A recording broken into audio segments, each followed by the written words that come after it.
Got 150, so I thought we would start on time. First of all, I just really want to thank everybody for coming. When I had this idea for a panel, what is a year and a half ago, it has to be, to get something in on time, I was really thinking about a number of questions that I imagine are troubling many of you. Is we have all these wonderful tools, and how do we use them? And then how do we prevent them from being used in wrong ways? Technology and teaching have always come together, whether it's chalk or other forms of technology. But lately it seems that there are those that want to harness the power of some technologies in ways that are probably not directed at the best interest of students. They want to use technology to serve their own interests, and I think we all know what we're talking about. We're talking about some of the ways that our institutions see this as a revenue share. And so I thought it would be useful to have a conversation with some faculty members that have been using technology in some really, I think, effective and fun ways. The panel came together based on my search for answers. I came across Russell Jones and Tona Hangen, their articles online, and I really encourage you to find these. Russell Jones wrote a great article where he had used a wiki in his classroom. And so it became a collaborative space, and students had to keep coming together, and you could actually track everyone's contributions. If you ever think about group work, that's always one of the questions, is how can you tell who's doing all the work? Well, a wiki is one way to capture that. And he had lots of other ideas. And Tona's articles, she blogs at Teaching United States History, as well as her own website, which is tonahangen.com. Take some time and read that. The reason I ask these two individuals, because sometimes you read something and you just want to meet the person, right? You have this feeling of, this is someone who can help me, who's a great teacher. And we met last night, and I can say for sure that I am a fine judge of character, because it was a great conversation, and I really valued it. The highlight of my conference so far, and it was fun. So I thought we would each kind of share our ideas about how to teach with technology to make our jobs more fun and more effective. And I use that word fun, and I mean it. The person who was going to chair this panel, I asked him because he had this great, he and I had this great conversation a couple years ago where he said, look, I've been teaching for a long time. I wanted to try something new. I just wasn't having any fun. And as someone who has 32 years left on his career, I want to attack that issue right head on. And sometimes we wonder, we love the job, we love our students. You can look at me and tell I haven't been doing this that long. I still really remember my graduate school experience and thinking, if only I can get a tenure track job. And we put that on such a pedestal because it is truly one of the last great jobs in this country. We put our students on a pedestal, and then sometimes the stormy Tuesday night, we're there thinking, is this all? Sort of an academic mystique, if you will. You love your students, you love what you do, but then after year 5 or year 6, you start wondering, is this all? And that's sort of what led, I think, each of us to these experimentations of using technology and other things to make teaching more fun and, like I said, more effective. So without any more ado from me, I thought Tona could talk about some of her work. So we're not going to formally introduce ourselves, really. I'm going to say a little bit about where I teach, beyond what David has said. I'm the only one who's doing anything that's something like a presentation, so I do have some things on the screen, but we really want this to be a conversation. And that's our intent from the beginning. You've sat in presentations all morning. That's not what this is supposed to be. So this really is, David passed around some questions are circulating out there, and I've got some at the end of mine, and we really want this to be very interactive. But I thought I would begin by just setting the scene, if you like, of some things that I think I have noticed in my young career that are already paradigm shifts in history, teaching, and learning, and the shifts that seem to me to be permanent and lasting new developments. Please, those who are at the door, come on in, there's plenty of seats. Just get to know a neighbor, move on up, that's fine. So the things that seem to me permanent and lasting developments, as well as emphasize a couple of things that I think are not changing in a more technologized history teaching environment. And then I've got some concrete examples of what I use in my own classroom. I'm not going to go through all of them, but I'll point you to a resource page that I've created. And what I'm calling historical digital literacy. So I think this is one of the, I don't know if it's my own coinage, but this skill, I think, is something that we can teach our students about, and that it's actually something that they probably need. And I'm going to be talking both about the promises and some of the drawbacks and challenges. So let me just begin by saying that the standard textbook and lecture model of history education, exemplified, of course, by Ferris Bueller's instructor, has proved highly resistant to these disruptive changes in technology-based teaching and learning. And so I guess I want to just first say, does history education have special vulnerabilities in this new technology era? Or does it actually have special insulation from these disruptive changes? And just because this traditional mode has proven resistant, does that mean it was so good to begin with? And that it's actually worth saving? To what extent are the changes that we're now witnessing, are they authentic, that have to do with online content, with online courses, with massive open online courses? Are all of those authentic to our discipline, or can they be made so? Can we use them in ways that are useful for our students?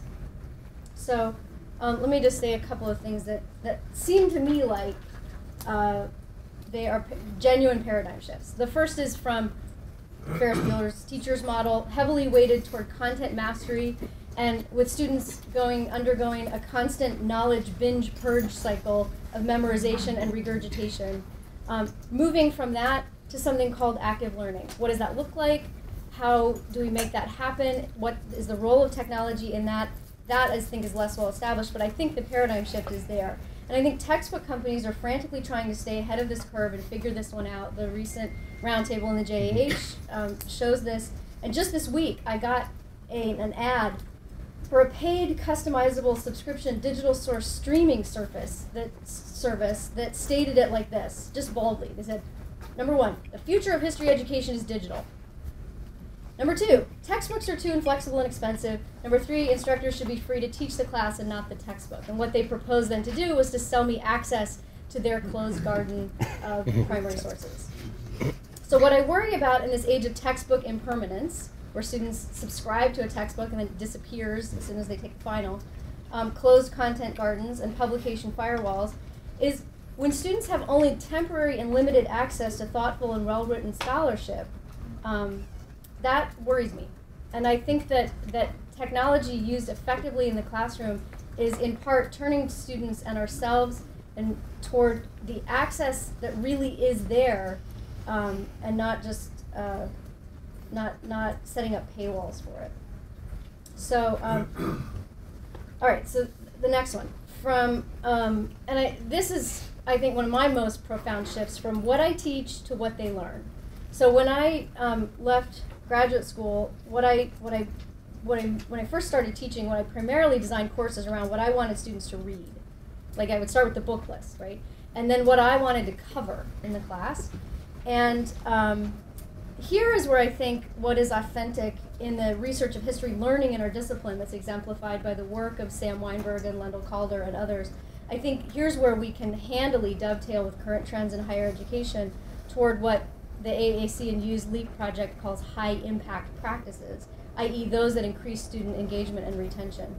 So I now think my courses in entirely the opposite way. What I want students to know or do, and what processes and habits of mind I want to uncover about history. So in part I was responding to the expectation on our own campus. When I arrived as a new hire, I was sort of handed this expectation that, and that expectation was new on our campus, and it was quite resisted in some quarters, of backwards course design, of making our student learning outcomes explicit on our syllabi and in new course proposals. And it turns out that as I fulfilled that expectation from my institution, I was actually aligning with the best practices in our own field. And that was kind of a happy accident.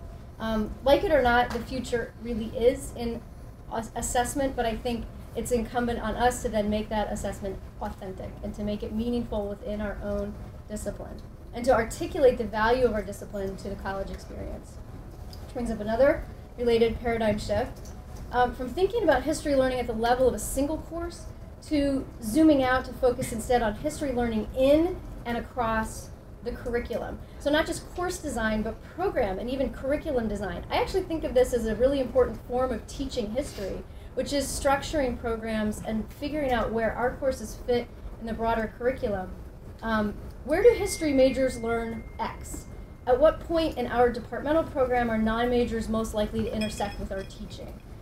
What about elsewhere in the university? Like, for example, at the place where I teach, our department provides a disproportionate number of the university-wide freshman seminars, and also a substantial number of courses taught for the honors program. And so that is actually an important element of history teaching, too. So history is happening in contexts outside of courses that might be specifically labeled history in the catalog. Another shift that I see happening is from thinking about history research and in teaching as individual endeavors to thinking of them as collaborative ones. The stereotype of humanities scholars, of course, is of the lone scribbler locked in solitary confinement in the archives, producing single-authored papers and monographs from the sheer force of their unique genius. The reality is much more complicated, and history is in fact a profoundly collective project. It takes place in a shared commitment to peer review, to tribal gatherings like this one, to advisory boards and multiply authored works and group blogs and conference panels and archived wiki. And interpretations are made through consensus, and they're always in conversation, whether that conversation is face-to-face or it's implied with other scholars. So classroom learning, and I think this is one way that technology can help us in making classroom learning less isolating and more oriented towards shared made knowledge, knowledge made together. Okay, this is undoubtedly the most noticeable paradigm shift in my own lifetime, from analog teaching to teaching that necessarily involves something of the digital. Computer-enhanced courses, I think, are the minimum. We're expected to use, or to at least acknowledge the existence of a learning management system, even in face-to-face classes in brick-and-mortar campus buildings. And of course, fewer and fewer students are experiencing their college life entirely through face-to-face classes in brick-and-mortar campus buildings.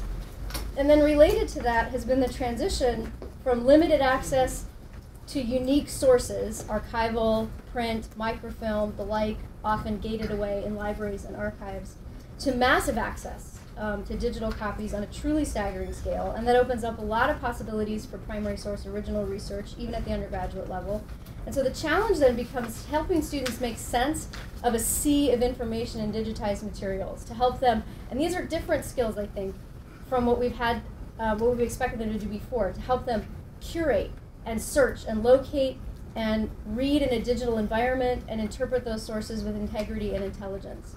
And with that, with less practice in consulting physical archives, our students need additional instruction to understand the logic of digital archives, because digital archives are built on the logic of paper ones, and if they've never seen a paper one, they don't, they need to understand those epistemologies.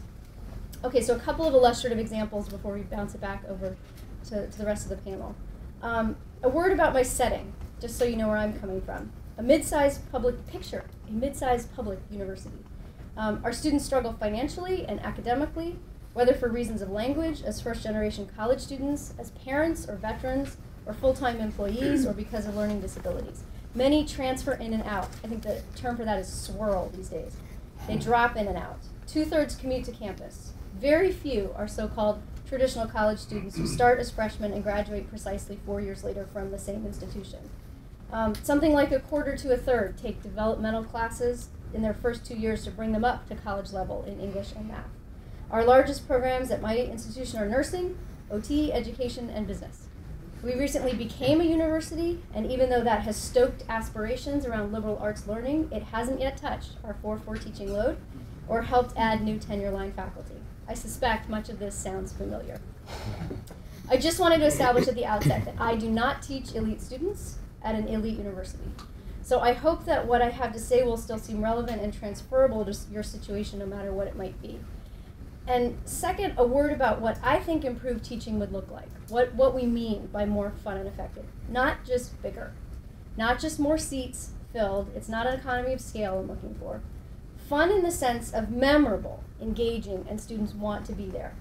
Effective in the sense that it accomplishes what we designed it to, which is to disrupt the common misconception that history is a finished packet of knowledge to be handed off, received, and retained. Effective in the sense that it permanently, irreversibly turns on in students the switch that history is a constructed, contestable argument in such a way that they can never unlearn that. So I'm not talking about tools for tools' sake, but making students more adept tool users, maybe even tool makers, and tools that develop historians' habit of mind at some level, and I think that we can do this even at the novice level. So again, I'll point you back to the resource page that I made, and I'm not going to go through all of these, but I will just maybe highlight a couple. So some tools I have used. I have used Omeka, which is a web publishing platform to archive students' small-scale projects. My site that was created was like a meteor, brilliantly burned across the sky for 4 years, and now it's completely and totally gone from the web, but it was really a useful learning curve for me to think about how I might help my students make something that felt authentic and real and that was being published to the web. I use WordPress a lot. I do it as a personal workaround to Blackboard. I put my own personal art, my own e-portfolio there, but I also create a site for every course I teach so that the stuff is always there, the links are there, the syllabus is there whenever they need it again. We've also, as a department, decided to make WordPress our preferred e-portfolio platform for students, notwithstanding the fact that our university adopted a very expensive e-portfolio platform and they really want us to use it. And so far we've just said no, because we think WordPress is more authentic. We think they're going to use it more. We think that they'll have access to it after they graduate without having to pay for that access. So we didn't like the universities. There's a little bit of, it's a bit of tension there. So anyway, so we have students create e-portfolios in the methods course, and then again, they open them up again and use them and refine them in the senior capstone seminar 2 years later. Google Docs and Maps, I use a lot of these. Opening a simple Google spreadsheet or creating a Google Doc template or using stuff on Google Maps. Really, these are just kind of messy, quick, one-time use, but I find that if everybody can be working on it at the same moment with all on their little devices, that we get a lot done. My students, as I'm speaking, are taking an exam that I'm not there. I have a colleague who's proctoring the exam, and the study sheet for that exam was a Google spreadsheet that we created on Wednesday, and we opened it up during class, and I said, do you want me to split you into groups and tell you what to write? And they're like, no. I said, okay, just have Google.chaos. And there was it was so much fun. They were adding things to all the different blocks all at the same time, and then they all have access to that document. And they thought they were making the world's best cheat sheet, but they were actually, right? They were doing the work without knowing they were doing the work. So, love it. Wikis, I know. Sorry, yeah. What was that called? Did you say Google Chaos? Google Docs. Oh. Well, that's what I call it when, Right. yeah. Sure, The thing is, that works. No, right. It's a new app. It's their new app, yeah. Yeah. No, what I mean by that is that when there's 20 other people all in the same document, understand, yeah, and yeah. in a spreadsheet, if you're sitting in one box, then nobody else can be working on that box. So it's like boxes all over the place, and as people are typing, the document's moving, and people are ghost typing in the box next to you, and it feels really disorienting and fun. It's very, very fun. Okay. Russell's going to say more about wikis, but I will just say I use them as management for long-term semester-long projects. So, for example, in my U.S. since 1945 class right now, we're doing a semester-long simulation of Congress. So every 3 or 4 class sessions, we become the Congress. And so each committee has a wiki, has a page on the Congress wiki, and they've got to add to it. And so we use that as a way to manage that project that goes on all semester. I use a lot of these digital archives online just to point my students toward sources that are out there, primary sources for research and analysis. These are just a couple of examples of places where I've sent students, often in the context of like a workshop day. So it's like, hey, bring your laptops on Wednesday, we're going to be doing something, and then I send them here sort of a search and find or instant primary source analysis, but to be able to just turn them to what's out there. In the methods course, we played with digital text search tools, and like Google Books Ngram Viewer, where you can search a single word or cluster of words and compare them across English language books across all of Google Books, and you can just quickly search. Popular Science has a really cool, I don't know if you call it a widget or something, where you can search a single word across the entire back catalog of Popular Science, and it'll show you visually how frequently that word appears in what decade. So if you put in like atomic, all of a sudden like the 40s, it's like exploding with that word. So yeah, that's crowdsourced site. So having your students actually do some of this crowdsourced transcription. There's a lot of projects like this in the digital humanities that are libraries that are making their collections digital, and they're looking for public volunteers to work on this is a great way to turn students toward transcribing old documents and how to read the handwriting and all that stuff. We do a lot of this in the methods course. That is a pretty fun one. I do send my students to Wikipedia, and this is something that I do with my freshman seminar every fall. It's actually their first assignment, and I've never yet had a student who has noticed this. Yeah. Mm-hmm. Right? That those are tabs, Mm-hmm. and that there's something else besides just the most recent version of the page. So when I show them that you can see every version of Wikipedia back to its first version, and you can see all the people who've contributed to it, and you can see what the contributors are arguing about, and that this actually is a conversation among not exactly scholars but collaborators, right, and shared knowledge making. It is profoundly eye-opening to them. They never knew that. They just knew all through high school they were told not to use it, but that doesn't help, because then that makes a taboo the very thing which they most need to understand. So in interrogating the digital environment, I think that's really important. I've used this open source program, Audacity, to have students create audio projects, to create a podcast, or I'm thinking of in the fall, I'm going to have them do a radio serial. I think that would be kind of fun, chapters of a radio show that they would write.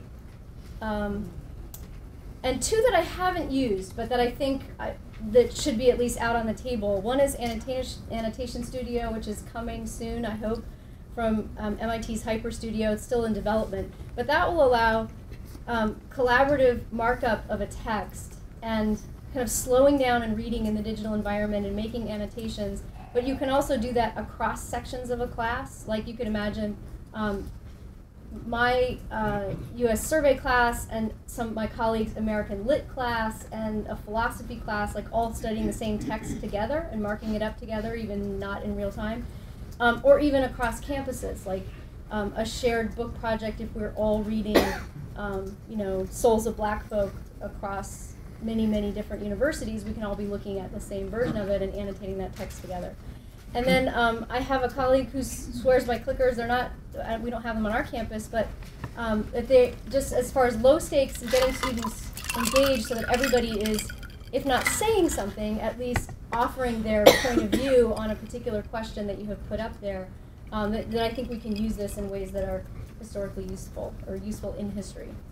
Okay, so in addition to David's questions, I've got these written down, and as our discussion goes on, I will bring some of these up. But when I say active learning, does that necessarily mean technology? Probably not, but I think that that we have so many opportunities available to us that why not? Why not just experiment? Where's the best place to introduce these in the history curriculum? At what stage? How do we bridge the gap between coverage and uncoverage? And then I think for me, these are the key questions. What tools and methods do our students most need in the future? And which are going to help their history learning now? And are those really the same tools? Are they the same methods? Can we use the same things for that? So, thank you very much.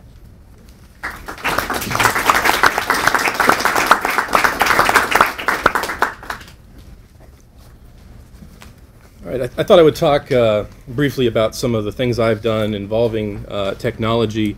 One of the things that happened at dinner is very clear that I don't use technology quite as actively as my colleagues, and I was sort of, so I can be the analog historian in the group who simply sees the digital as an opportunity to share some of the really good work that students have done and also give them motivation. I teach at a public institution on the Ohio River next to a steel mill. And when I ask my students what's important to them, there is only one response. They want a job. and they're terrified. And I value that, and I remember what that felt like. Now, I don't see my job, I don't see our job as preparing employees. I think we train citizens. But I think that the skills that make someone a very good employee are oftentimes the exact same things that make someone a good citizen. And I've asked employers with another project with the American Historical Association, what determines success at your organization? The number one response I get back, curiosity. Sometimes we beat that out of students. But these are the employers that are telling me this. So I think from my students' perspective, I teach African American history and I direct a program, which is a lot of fun in and of itself. But that means I stand in the footsteps of the best teachers this country has ever produced. And as a historian, I had to ask, how were they so effective? How did someone like Septima Clark and Barbara Johns get people who couldn't read to register to vote and risk their lives? And the answer to that question is they asked what was important to the people they were trying to teach first. And they didn't say, I want you to go register to vote to challenge the democratic system, because that, first of all, is very abstract and probably would just get you killed. He said, you want to learn to read the Bible for yourself. You want to write a letter or be able to read a letter from your kids. Or read your contract. Okay, we'll teach you to do that. Because they invested the time in what they wanted, those people were willing to take that further and take it. And so I think about what's important to me. So with all of my students, my goal that I explained to them on the first day is to give them something to have on their resume. And I've done this in analog formats in the past. I taught at the University of Kansas and Towson University. At both places we created and published, self-published, I should throw out, a book on the local histories of these places. And they were great. And I even brought one of them, but I left it in my bag, which is now checked, and so I won't be sharing that. But if I had it, I would show you footnotes with pride. All right, footnotes from archives, because they went to these places. Problem was, this was some great history, but nobody ever read it because we donated these books to area libraries, and the students were so proud they wanted to buy copies themselves. And other than their parents, I don't know that anyone really checked out these books. And so the next time when I was at Marshall, I created a website, and I had never done anything like this, and I didn't think it could be done. But I found people who knew how to do this, and they taught me how to do it, and it was easy. And we ended up finding, so I was able to publish the students' work. It was a dream scenario. The class was on civil rights, and it was co-taught by a freedom writer, and we were able to bring in some of the authors of the books. But the thing the students really got excited about, I thought they would get excited about meeting a Bancroft Prize winner. That didn't resonate with them. They knew I was excited, and so there was like a contact high from me, but that was the extent of their excitement. They were excited about a project because they would have an answer to the question of, tell me about a time you were challenged when they're trying to get a job. They can say, oh, I did this oral history project, and here I can show you what I did. I added to the aggregate of human knowledge. That's what they cared about, and they did a fine job.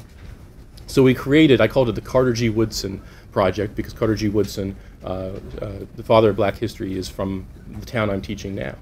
And we created, the students, when you give them a project like that and you add lots of deadlines and lots of scaffolding, and in the question and answer part I'll have you talk about exactly what steps this took, because it is a hard project. But if you give them a topic, you give them a primary source and a secondary source and a place to start, they will take that and run. And that's what happened. Was students were finding these things that I would have never dreamed of. They found old footage from the 1960s of sit-ins in our town. And then they figured out a way to digitize. Do you know what that takes to take a real 5 technologies ago, right? And to digitize that. Now we've got that on the website, and K through 12 teachers use it. And what I hear from them is they'll hit the play button and they'll let that tape go, and you can't hear anything. The students are, the audio doesn't work. It doesn't work that way. We actually found the transcripts, but there's no digital file to save. And then they watch it for a while, and they see they're not very impressed by the sit-ins. They see some students sort of coming out of this restaurant, The restaurant was called the White Pantry. I wish the camera would have panned out to see that. Students would have probably appreciated that irony, but they're not very there's no dogs biting anybody. The police aren't there. They just see someone, there's a little cloud of smoke and someone's coughing and falls onto the ground, but then they help her and she's fine. They're not impressed with any of then the camera pans out and they see the Huntington, West Virginia skyline and they recognize every building. And 90 jaws drop to the floor at once. This happened here? Yeah. My students did that. That was fun. Here's the goal for me. And I thought about using this title for the panel. And I walked into this room and saw the size of it, and I was very excited because it means we have to sit next to each other. and isn't that wonderful? You know, we get on these planes and we fly to be around other historians, and then, you know, there's 14 rows between us, and I like this. This feels right to me. So, what was I talking about? Goal. My goal. Yes, yes, that's important. My goal for this. I'm glad we're taping this. My goal, when I know I've hit my goal of making teaching fun, is when I will have made grading fun. And I was going to title it this, but I thought we would have 1,400 people and we couldn't have a conversation. Grading is fun for me now. For example, in my survey class of 90 students where you don't think you can do anything, I had them, I vetted 90 topics, but it was all on the same theme. It was women's suffrage. And I gave each student a state and a list of 2 years. And I made sure I knew something happened in those 2 years. So if Ohio had a referendum in 1912 on women's suffrage, and it failed, but it was at least a statewide referendum, I knew that they would find newspaper articles. So each student had a vetted topic, a state and a list of years, and I said, I want you to find 10 articles on these online newspaper databases that many of us have subscriptions to at our institutions already. They're incredibly user-friendly. The students, it took almost no training on my part, and they were able to come in and bring me 10 or more, oftentimes more articles on women's suffrage in that particular location. And then they wrote, you know, and of course we spent a little bit more time on women's suffrage in this particular version of the survey than we did before, so that they would have additional readings and things to sort of weigh and consider, and then they wrote a paper based on those. No one plagiarized. You had to turn in the newspaper clippings, right? There was no, it's the stormy Tuesday night, and I am not drinking. I am reading with interest every one of these papers, and I'm learning something. So my grading time was fun and productive. It used technology, but it's perhaps not really about technology when we're thinking about it. The logistics of it, by the way, and like I said, I'm glad we're taping this. I made a point of subscribing to one of these websites, and then in showing students how to subscribe, how to log in, I said, well, I just want to make sure, and I wrote my own username and password up there. I said just to, and what ended up happening though was a number of students, they enjoyed the genealogy website so much. 4 or 5 of them came to me later and said, I subscribed on my own. And they needed reassurance from me that that didn't make them weird.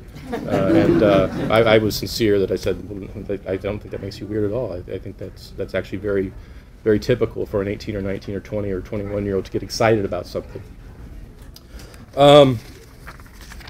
Like I said, I've been doing these projects now for a few years. I'm getting better at it. It makes my job a lot more fun, and the students remember it. They value it.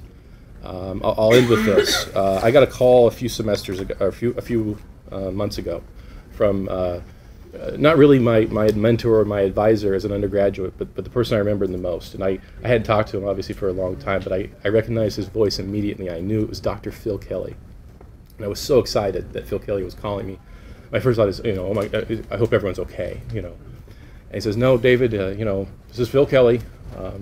How are you? You were a good student. And, you know, it's just warm feelings, again, you know, of the first person to ever tell me that, you know. Well, I wish I had happier news. I need your help. They're talking about cutting our department. I was like, are you kidding me?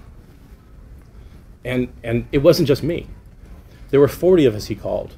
And every one of us said the same thing. We'll be there tomorrow. Right? If we do this job right, we change people's lives. Right? I've only got 32 years left of teaching. Right? I want to do the best I can. Right? Thank you.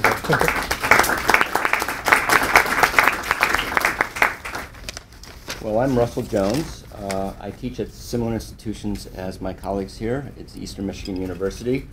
It was a normal college back in the 19th century we trained teachers. We've been training teachers for much of the 20th century as well, although that seems to be something that we're doing less and less of these days. When I came to Eastern, fresh out of graduate school and with the ink still wet on the PhD, I got into the survey courses, and that was my job. I taught the surveys, and I still teach the surveys, and actually I still teach the survey at different levels. I teach a Michigan history survey and the U.S. surveys. And when David asked me to sit on this panel, I started looking at the question, or started looking at the title of the panel as a historian would, right? And I'm like, all right, so what are the key words here? Making history fun, right? Or making teaching fun and effective, right? So I was like, okay, well, fun for who? And my experience here was that the first major choice I made was it has to be fun for me. And one of the major decisions that I made in my life was a decision when I was going back to graduate school of what to actually pursue. And I was a geek back in my high school and college days. I was into computers and things like that. And I was okay. Well, it's either computer science and I also was an avid history reader as well. So I was very interested in history as well. So I had this fork in the road, right? And computers or history. And it was 1988, and sometimes I'm still kicking myself. I would have been like, I would have ridden that .com bubble, but I chose history. But I still have that, that technological edge. Actually, I ended up specializing in the history of science and technology at Case Western, so it's still with me. So I still have this technological bent to me. So when it came time to do, making my job fun, I was like, okay, well, and I got into Wikipedia very early on too, and Wikipedia was just a lot of fun. If you haven't done it, well, actually, it's becoming a lot more stable now. But in the early days of Wikipedia, it was a free-for-all, and things were changing almost every day. And I enjoyed getting on Wikipedia and making changes. And because that was fun, I said, well, I'm going to put that in my classroom, and that'll be fun for my students as well. Wikipedia has a lot of issues. One of the major issues is its environment. And Tona talked a little bit about things that are changing, and she mentioned that you were going to mention things that were not changing. Right, and then I left a cliffhanger. Yes, but We'll come back to it. Let me tell you something that I don't think is changing and probably shouldn't change for teachers. And that is that our classrooms need to be safe and respectful environments. And Wikipedia is not that. Wikipedia is a very, it can be belligerent in some cases, it can be pugilistic in others.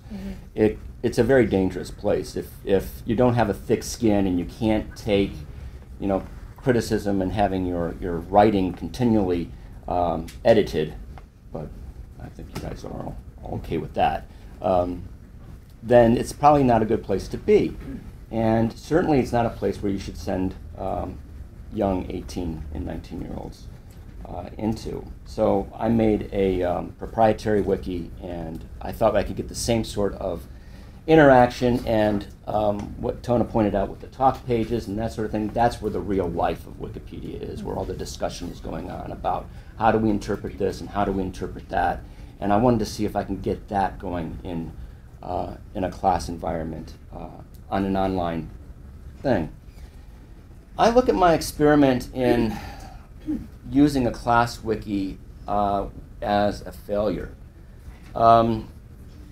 because I never got the excitement from my students about, oh, this is great. We're having great discussions about interpretation and about sources and about what this means and everything. And that never happened. And I spent a lot of time trying to analyze that. Why did the technology fail me in this case? And I think the most poignant comment I got back from that was that, well, it was your assignment and you gave it to us in class, and so it was like, we're doing it because, it was the assignment. And so I think was pretty profound, and I've mulled that over a lot. And one of the things that I think I use now to great effect is intrinsic motivation. That students really want to learn the things that they want to learn. They want to learn how they want to learn it. They want to learn it when they want to learn it. They want to learn it with the people they want to learn it with. So when I teach now, and this process works very well for my Michigan history surveys, and I don't use the term active learning that Tona introduced. I use the term project-based learning.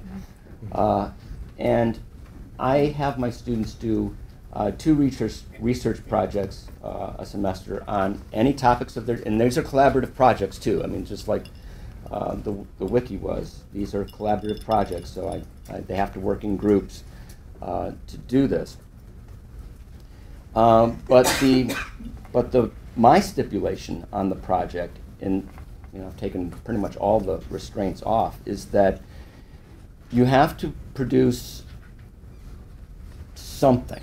I call it a presentation, but we can talk about what that means in a second. You have to produce something that talks about cause and effect, change, and meaning from various perspectives using primary and secondary sources. And that's the rule. And how you do it, what you come up with, doesn't matter to me. But it's going to be public as well, and that was the other nice thing about the wiki that was also powerful, is that I'm going to use this, whatever it is that you produce, I'm going to use that to teach the rest of the class. So we come up with a variety of topics, and whatever content or whatever learning tool that you create, the other students are going to be, that's going to be their learning tool as well, because there's another important lesson that I learned in my early days of teaching, and I'm probably sure this is a truism, right? Is that you never learn anything as well as when you have to teach it. And I leverage that with my students, and so they come up with all kinds of things. And a lot of these are technologically based as well, but because a lot of my students, in fact, in my Michigan surveys, because it is a requirement for teacher certification in Michigan, about 90% of my students are in the teacher track. So I'm not teaching to historians. I'm teaching to people who are, like, I'm here because it's a requirement. So one of the good things that came out of that was, since I don't have any sort of formulaic requirements on it, a lot of my students are saying, well, can I do a lesson plan? I'm like, yes, go for it. So they actually come out of my class with something that they will use in their careers later on, and that is just brilliant. I thought that they came up with that. I was like, yeah, come on, write a research paper. They want something else entirely. But what else have they come up with? Well, another really good idea was that I had a group of students came up with an idea of doing a blog on Pontiac's rebellion. And that was brilliant because on one hand you got Pontiac, with his thing going on, and then you have Amherst with his views, and the two blogs are starting to talk to one another, and that was pretty interesting.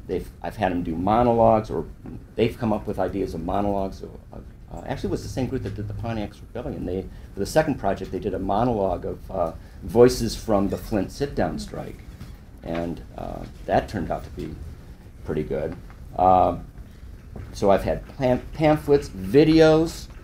This was brilliant too when they came up with this, and so videos, magazines, lectures, game shows, poems. I've had students come up with Facebook pages. You can come up with a fake Facebook thing, prezzies.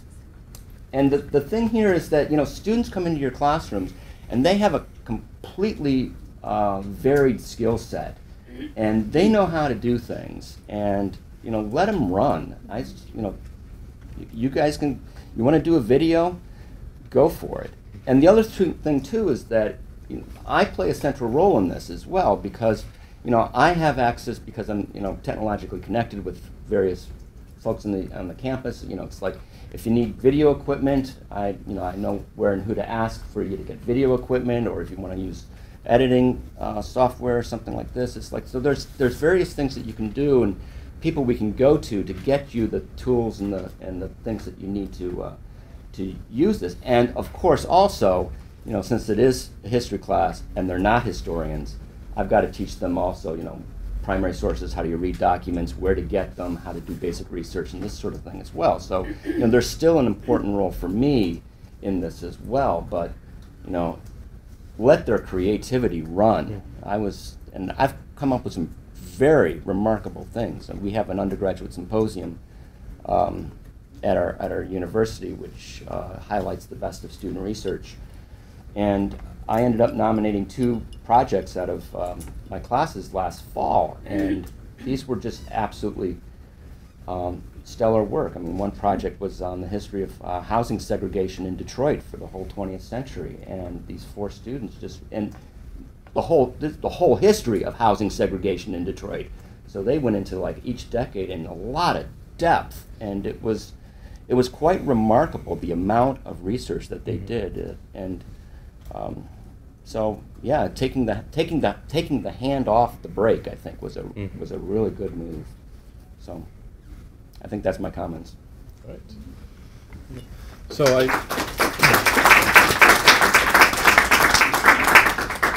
thought we'd open it up to the room. What are your ideas or questions or concerns? We can certainly talk about these as well. Yeah.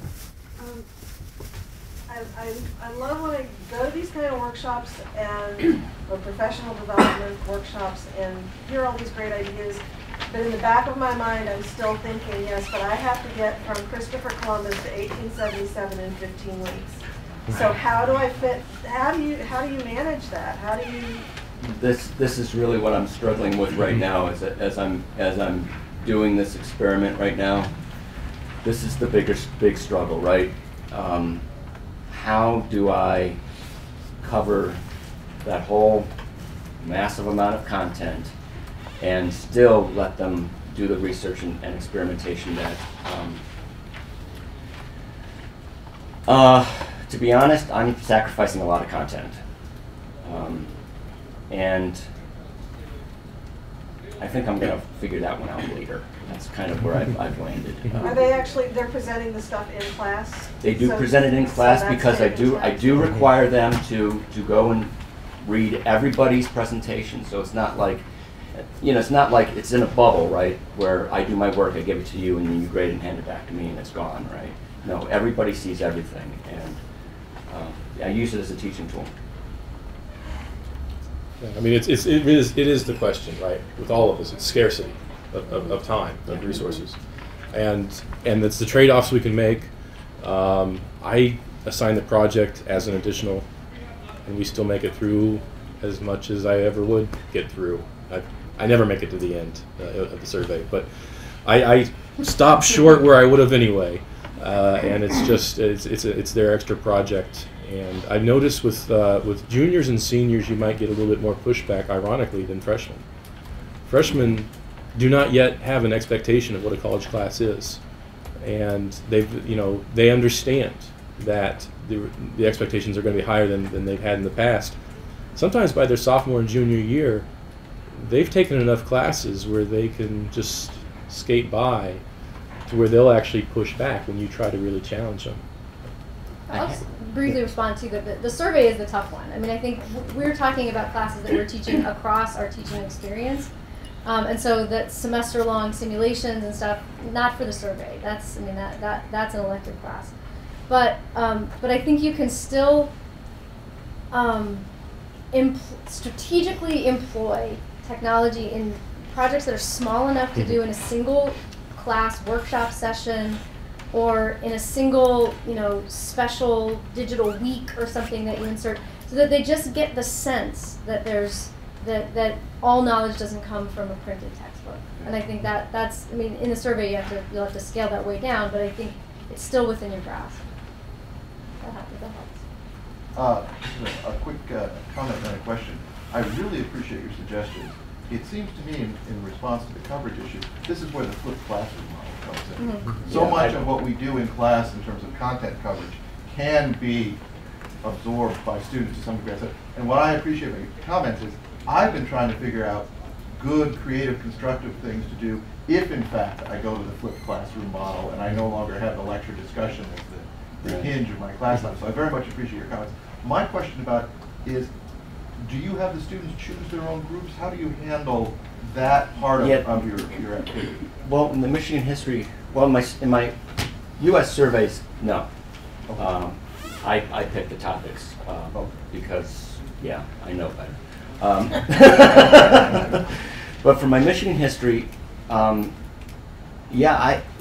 that day is actually pretty good because because they don't know, right? They don't know the broad history. So I do like a 40-minute, this is Michigan in the 20th century. It's all over. You got the automobile industry, you got, race segregation, you've got, education, you got all these things. And it's like, I have got to do a synthesis in 40 minutes. So it's a lot of fun for me because, my brain's working real hot right then. But then that gives them a lot of different topics and then they kind of coalesce around topics and issues, and so that's the first thing. And then the second thing is, well, what are you going to present? So I've often had groups that go like, well, I really don't want to do a PowerPoint, I want to do a lesson plan, and I want to do this. So sometimes they split up that way too. So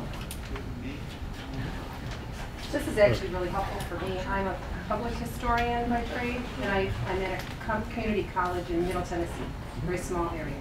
So as a public historian, I was always thinking about community outreach. And so I have an optional assignment, which I have had 70 to 80% participation by my students, where we go out on a Saturday and we go to local cemeteries and we do gravestone cleaning, we do maintenance on the cemeteries. What's so nice about this is now I know, I've got an idea now on making it public so that everybody knows the work that's being done. Yeah. And I'd like to be able to open it up to the community, because Tennessee is unique in that there are, Peak families have cemeteries throughout the region that they have to maintain themselves. And if we, and the other thing I'm challenged with at the community college is engagement, because of the fact that it's community college and it's always survey. Once we go outside the classroom, I don't care if I teach outside in the thing. Once we get outside the classroom, they have a tendency to engage like 50% more in the classroom. So this has helped immensely, and thank you very, very much. Thank you. I mean, for me, it's an example I can give you. I have an email from a student yesterday. She was excited because a historic preservationist, a professional historian, a firm actually that goes and looks for historic properties to restore, contacted her based on her research, because she's the only one that's ever written about, published anything about this historic African American hospital that was in our town in the early 1900s, and they're looking at restoring it. And she was excited because the sophomore paper that she wrote, and she did a fine job. I mean, part of this is, our students aren't always the best researchers and writers, and we have a solid obligation to protect the public from bad writing. But I partnered with an English professor who was their writing mentor, and it was a good paper. And this person was right to think that this was a professional historian because it was a good paper, and she was excited. So. Do you know about the project 1 Billion Graves? No. I believe, if I'm not mistaken, it's a mobile app that if as long as you're cleaning those gravestones, have your students photograph them with their cell phones and upload them to the crowdsourced 1 Billion Graves project. Especially if you're working with private The cemeteries. only negative is many of these are non-marked. These are settlement cemeteries. Still though. These are, Good. what's interesting too Yeah. is that there was a cemetery that was an old slave cemetery that belonged to a plantation there that had been totally overgrown and in the woods. No one was caring for it for 30 years. So we were able to uncover many of those graves. And I'm also considering a project where I'm going to have them start a homestead. I've got property set aside. I can actually clear the land, and we're gonna what the heck? Yeah, Get a public historian with students who really don't like history. Yeah. And so this is my solution. There's another website, it's called Find a Grave. Yeah. 1 Yeah. million graves in And Thank they you. ask people to go out and take photographs, and they will hook you up with somebody who's looking for a particular grave site. Yeah, and that Thank doesn't you. even have to be the stone. It can be the setting, cemetery setting, stone. the cemetery stone. Ancestry.com is one of the Yes. I Thank believe you've been trying to do that for a while. Ancestry has links to that Find a Grave. wondering about the logistics, and I'll put out what I think I understand. You can tell me if I'm wrong here. What's going on in your class is that, well, you give your overview of the 20th century, and then you teach your history of Michigan in broader strokes than you would have before you started this project. And in the last part of the class, what it is, here you're going to learn more in depth about these topics from your fellow students. That's the other thing too, is once we've settled on the subject matter, who's doing what groups are doing what, I won't lecture on those topics. Okay. So I'll lecture on the stuff that they're not going to cover. And I'm guessing they present probably at least vaguely chronologically, or does that not enter into it?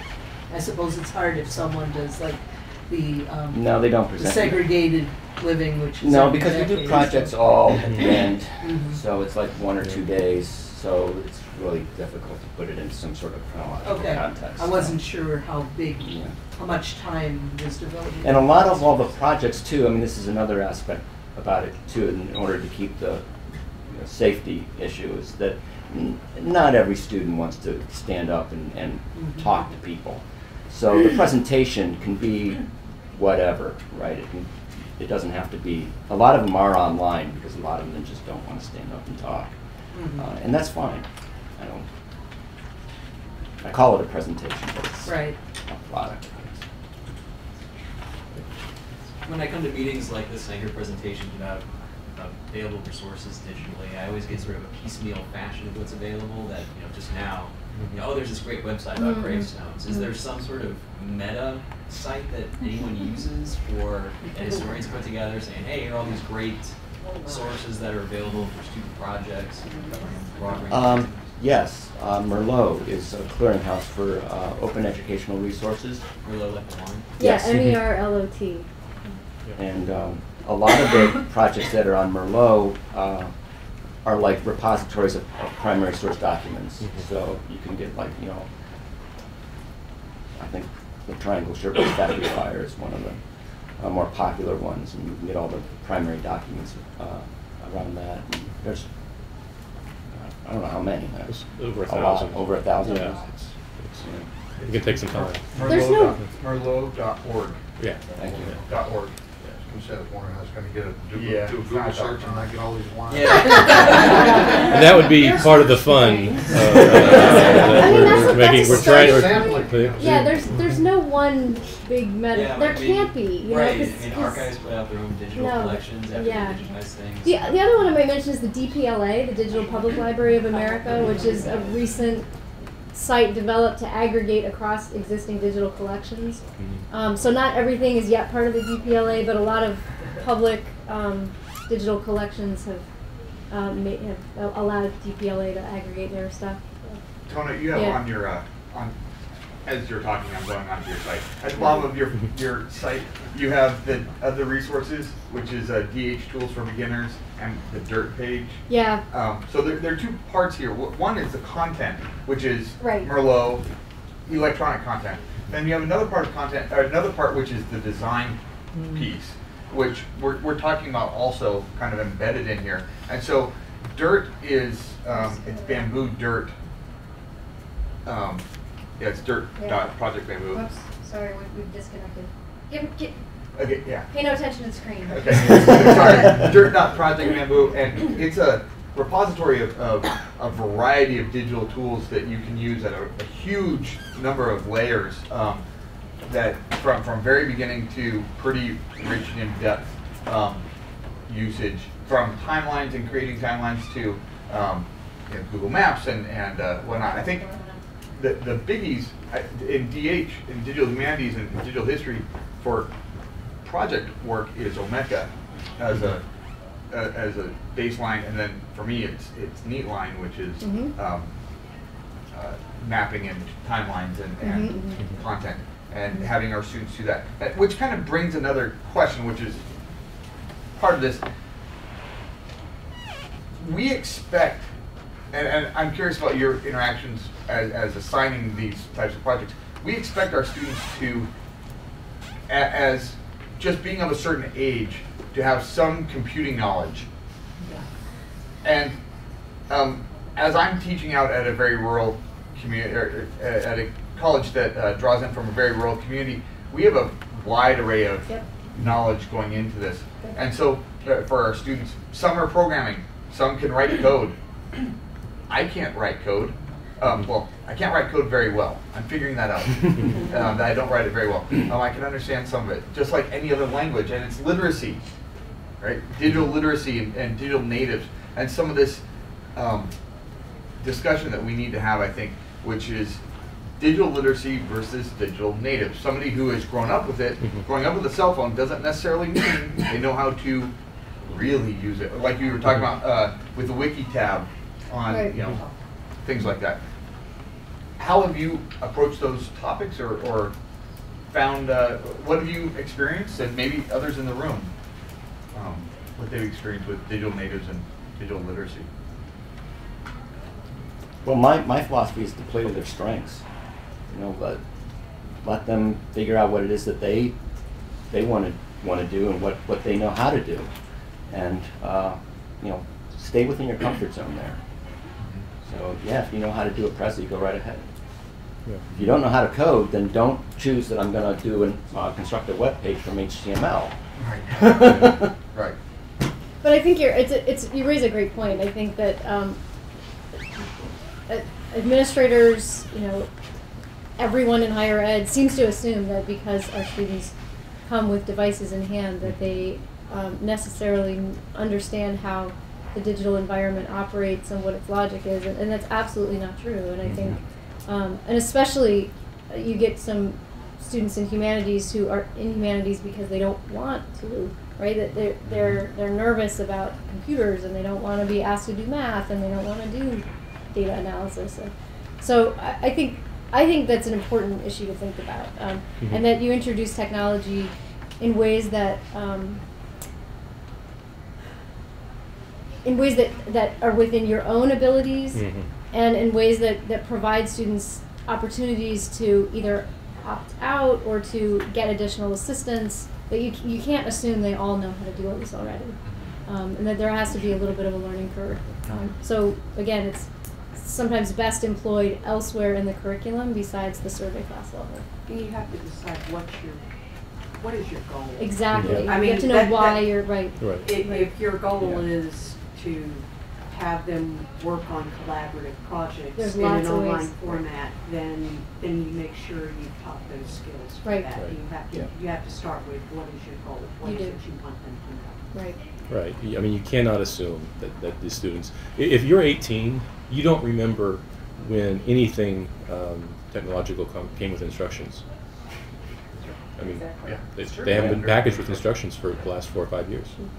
So you don't even remember that. So how would they know anything more than and the other thing I would add, have the technology figured out before you start the class. And I can give you that from negative experience. Also, and I can give you this from negative experience, your university servers are probably backed up, but they probably haven't checked the backup. Just as many of us, our files at home are backed up, but have we checked, right? Because we lost a project, and it had a happy ending, but that was not a fun day. of teaching when I had to go tell the students that. Yeah, I love this discussion. I'm a digital archivist. I'm an archivist for the New York Philharmonic, and we actually have a booth downstairs. And I think there are so many points I could talk about in reaction to this, but one is that there are, as you've all mentioned, so many larger projects going on now to put a lot of primary sources online in a comprehensive manner. As I think one of you said, that the digital archive space is now starting to reflect what a real archive is like. And it's important for students to know that there are people behind these sites, and that they can and should make contact with archivists who are in these institutions, who know a lot about these primary source materials, because we love hearing from people who are doing the research in our collection. And one of the unfortunate side effects of putting everything online is that we don't know anymore all of the research that's being done. We used to, be able to vet, okay, well, we know you're researching, you're coming in, you're doing this and that. Now we just know usage statistics. So that's number one. And second, we are coming across this problem where, okay, so we put a whole lot of material online. How do we shape this material in a way that's digestible and useful for educators? And so I invite anyone who would be interested in, the Philharmonic's history or whatever, to talk with me about how we can collaborate on either curriculum development or usage or referencing or citing our material in papers, because it's important for us to form these relationships with educators and students, so that we can continue heavy usage of our collection. Now that it's available for free online, anytime, anywhere. So anyway, and I'll just make a little plug that we're down there. So if you want to check out a huge online digital repository, come down and we'll give you a tour of it. Thank you. Go ahead. Okay, well, I'm a high school teacher. I teach AP US. The comment we're doing is we're working really hard. But I appreciate the fact that I'm learning that you are doing more collaborative work, project-based, and it's moving away from the chalk and talk, because we are told that we have to move away from that model, and it really scares us to think that we're sending kids into college that don't know how to listen and take notes and dissect a college textbook. So this is very exciting, and we use a lot of technology. I live in Texas, and we have our district pushes technology quite a bit, and we use it and get the kids involved in project-based learning. In fact, I just did a World War II assignment, and I got chills, because it's like, well, I went and talked to my grandfather, and I talked to my, and they're bringing all this stuff in, and they're actually starting to learn, some of their oral histories in their family as a result of it. So I want to applaud you for what you're doing. It makes me feel a lot better when I send my kids off to college that they are going to do some exciting things, and I appreciate it. Well, Thank you. We're glad to have them. Definitely. And also let them know those skills, they are a fund that do not expire. The ability to take information from a variety of sources, to take good notes, and then take all that information and try to say, how am I possibly going to put this into an essay that I cannot answer in 30 minutes, but I have 30 minutes. Yeah, one of the things that we're, and I don't know about some of the other states, but this state testing is just killing us. And I don't worry about the state test so much because I teach AP, although this year I have to worry about it because I'm not going to get to Obama. And all these Texas people and Texas cases and Texas, is going to be on the test. And I just told the kids, just use common sense and use some of these strategies I've been teaching you, and you'll figure it out. They're smart kids. They will, but that is something that stymies us as high school teachers, is the state assessments that we have to adhere to. And basically, many times, we're teaching to the test. Mm-hmm. We're not getting to explore and do some of these things that I'm so glad that you're able to do. I'm gonna jump on that anyway, because I teach high school, but I teach AP World History, and then I do the survey for Arkansas State, the U.S. surveys for Arkansas State. So yes, the testing is killing us. I've lost the 2 days that I'm here this week, but my kids are part testing for the rollout for that. Yeah. And then next week I'm going to lose 2 days out of them for their biology test, or the geometry test, the end of course geometry, so I'll lose 2 days for my AP kids next week. Then I will lose 2 days the following week for their biology test. So I'm going to lose 6 days in the month of April, and we're, what, 6 weeks from the exam? And I'm starting Industrial Revolution with my AP kids. So I'm like, seriously going to run the content really fast. Actually, So I'm hoping for the best. And I'm going to have to we're going to have to do all these workshops, writing workshops after school and on Saturday and Sunday, so I can get all of this into them, because I'm losing so many days for the testing. So it does kill us. Yeah. The other thing I wanted to say was on the technology, I have an iPad cart that I get to keep in my room. So we get to do a lot of iPad stuff. I got really sick in January, so that was the other part that I've been out to a lot. But I've only given 2 paper tests this year. Everything's been on Google Docs. Kids love it. And the one comment that I had from one of my pre-AP kids, which was kind of like, this was interesting and note for him. He goes, oh, I don't like it when you do that. I said, why? He goes, it's too hard to cheat. So the Google Docs, there's a lot of front-end loading to writing the test, but the back end, you don't have to grade a thing. It's all done. The downside is the open response. It's a little harder to get that instant score that they're now looking for. The other thing to comment on is with the technology. Arkansas State started this year requiring all incoming freshmen either buy or rent from the IT department, the IT bookstore, an iPad. The university is going to iPad technology across the board, so they're all using, the iPads for their projects and their stuff. The downside to that is, because my classes are online, is when I get an email from a student, they're expecting a 50-second return. And if I don't return it right then and there, they're emailing me wanting to know why I haven't returned their email. So they're expecting that instant. The other thing too is that they expect you also to know how an iPad works and how all the apps on it works too. And that's, So, but there's some good and some bad in the technology. Yeah. Well, one of the interesting things. I was saying one of the interesting things with filming this, I thought this would be an interesting archive. Wouldn't you love a 1980s version of a video of historians in 1980 talking about how technology was? I can just see somebody watching this 30 years. iPhone. Oh, I remember that. Yeah. What's an iPad? And the other thing is, as much as as technology can help us do a lot of these really fun things, I don't know that anything's really changed all that much. It is the same skills of reading and writing, and I hope that we make that clear to all of the technology providers, that we are uninterested in something that does not have that same level of rigor. And for the students, if not us, if not historians, who else is going to require them and stop and say, this class is not advancing until you have read this book, and I will stay in 1953 for the rest of the survey. Who else is going to do it if not historians?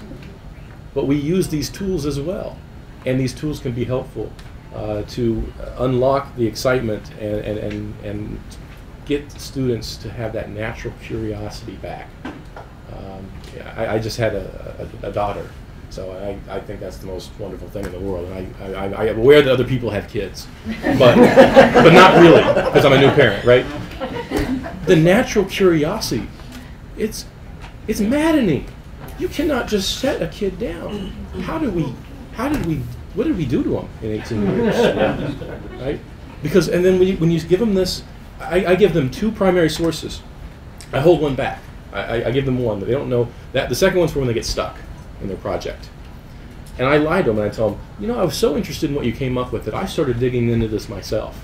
And now they're thinking, oh, my, I'm really going to have to work. Plus, the other source gets them unstuck and it unlocks their creativity, and they do better work than, if I would have told them what they were going to do at the end of the semester, I'd have a 90% drop rate in the first week.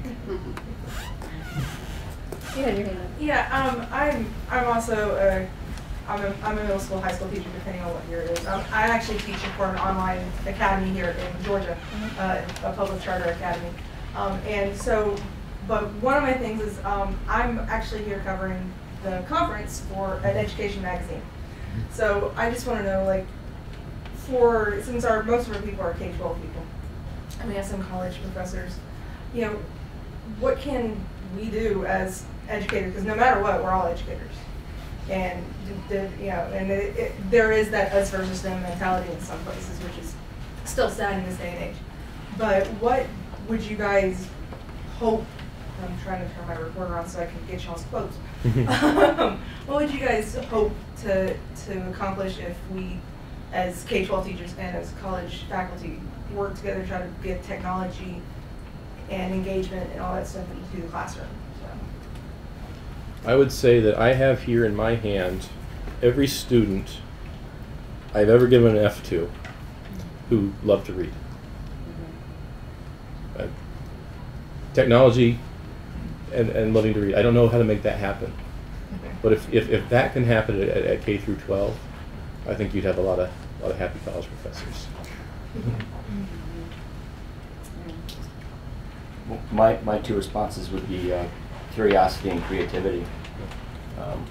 If they come curious and want to learn things, and I think everybody does. Part of our problem as historians is we say, well, you got to learn this in this way. That just stifles the curiosity, and let them be creative, come up with their own solutions in their own way.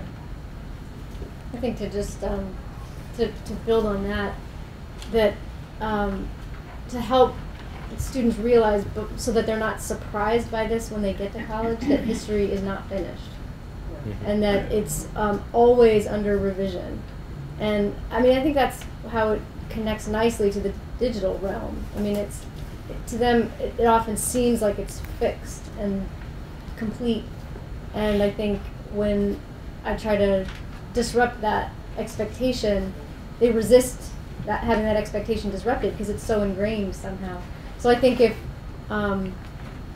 if we can, as educators across the whole spectrum, from little kids to young adults, it just help to reinforce that history is made and it's remade, and that we're still not done, and that they have a role in that they're part of the conversation.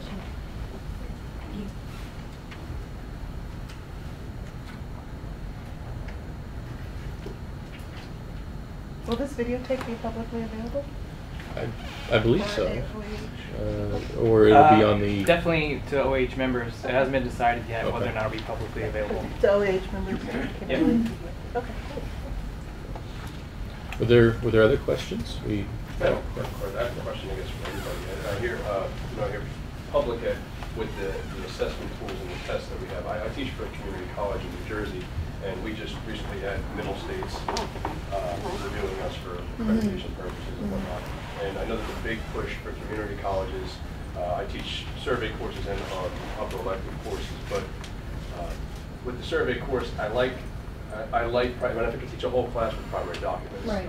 I would teach a whole class. I would exclude the textbook, and that sounds horrible in terms of pedagogy, but if I could just give primary documents, give a lecture, and have them investigate the primary documents, that'd be fantastic. But I'm finding more so, and I don't know if it's just in our state, and this is my question, and it should bring some nausea and comfort to those who are in public ed, is that you're not the only ones. I don't know if those of you who teach for universities or work in universities, has the assessment or the push for assessment, an overall assessment, a broad test for the class, has that reached all of your schools, or is it just my state and my area? Because I know we have a test that is handed to us, and every spring semester we have to give out an assessment test at the end of the semester, which is a cumulative exam. And I'm finding myself more and more being pressured to teach to it, and I left public ed to get into higher ed, and I thought I escaped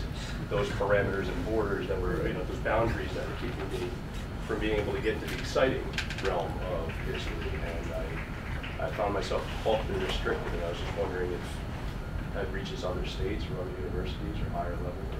Is that other people's experience as well? The only thing I would say is, because I'm teaching the second half of the U.S. survey this year, the department, and I don't know the history behind all of this, I'm adjunct, but I am required to give a DBQ assignment, DBQ essay, and give them the documents, the WEB Voice and Washington Argument Over Poverty and Discrimination in Education. I have to give them that, and I find that on an online class, it's really hard for them to understand those documents. But I have to account for it. I have to give them the score breakdown. I have to turn it into the department chair, the score breakdown, how many 5s, 4s, 3s, 1. And then I have to, and this I have to go back to tonight, because I've discovered that I have to give them by student name who got the 5, 4, 3, and 2. I have to do that breakdown. That's the only thing that I have to do at Arkansas State. For an end of course test for history, not in Arkansas.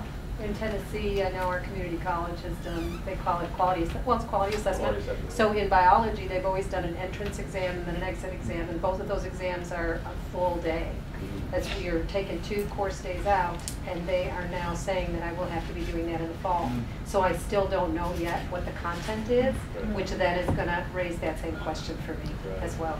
I work here at a state college in Georgia, and we just went through our SACS review about a year ago, and they pushed assessment really, really hard, and we weren't assessing well enough. And so in our history program, and we're sort of part community college, part 4-year institution, we opted to do an exit exam for history majors. Our teacher ed students use the GACE test, which is for Georgia teachers, but we had to create a similar like test so we could prove to SACS that our students came out with a broad historical knowledge. It hasn't gotten down to the classroom yet. And I don't think in our department, unless we're told we have to, we will do that. When we implemented what we have, we were told to come up, we had to generate them, we were on a committee, and I find myself in an interesting position. One, because I'm only one of 2 history professors at the college. Everybody else, we have about a 76% adjunct rate, so it's myself and one who is retiring, and we just had one pass away last semester, so that leaves just me, and we've switched to this interesting dynamic of lecturer positions, which is not full-time professor, it is not adjunct, it's this quasi-blend of administrator. So I teach, every semester I teach about 7 to 8 classes, and I'm a program chair, and I'm expected to do all kinds of, so I do study abroad, I plan trips around, internationally and all that stuff, but I'm working 3 people's jobs. Can we give that guy some Merlot?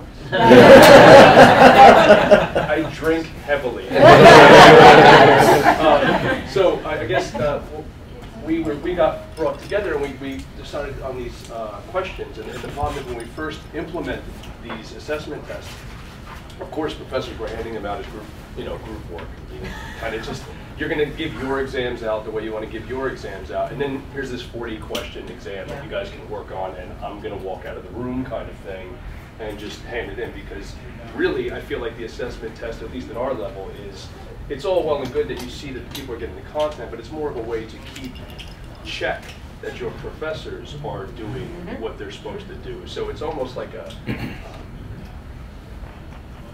leash, if you will, I guess. And now, I guess what I'm asking now, my question is I'm actually in the middle of creating courses. As one of my duties in this position is to come up with new ideas. So I realized that we didn't have an African American history class, and that was devastating to me because my background was primarily in African history and African American history. So I came in and I said, oh, how do we not have an African American history class? So I started putting together, I have about 5 classes I'm working on right now, and we have to have assessment tools for them. Of course, objectives are always pushed, that's huge.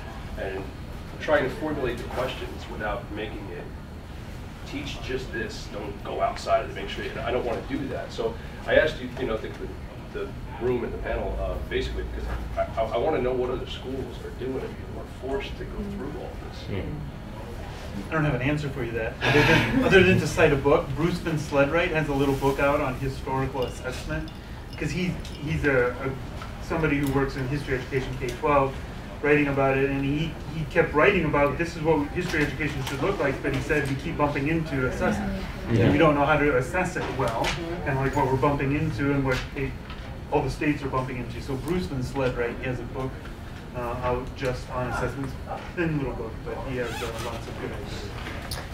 The other site I might mention, or the other group working on and thinking about this, is the Stanford Historical Education Group, SHEG, and their new site that they've developed around the Common Core And it is really good, and I've borrowed from it for my own classrooms because I think they took exactly this problem. Like, if we're going to be expected to demonstrate student learning through standardized tests, and we have no viable alternative that's authentic to our discipline, then our students are going to have to take standardized tests. And so he said, can we develop assessments that don't take, that aren't semester long, that aren't these massive projects, but that actually get at the historical thinking skills that we want to build.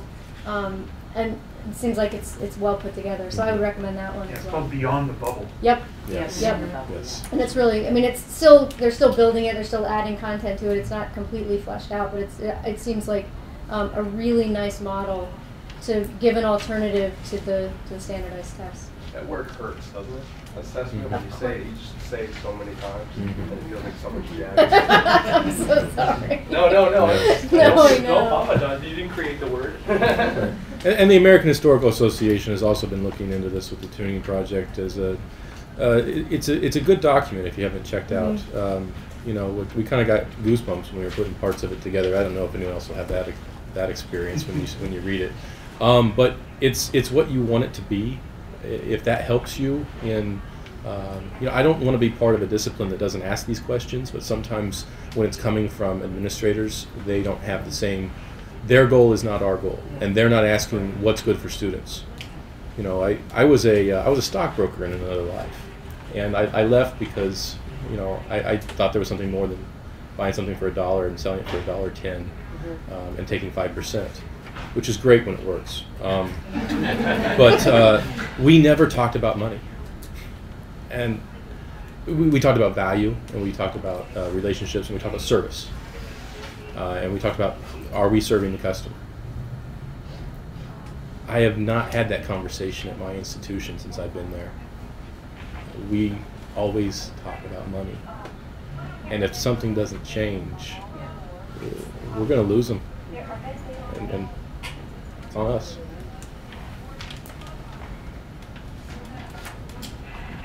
Thanks everyone for your contributions. Yes. Yeah,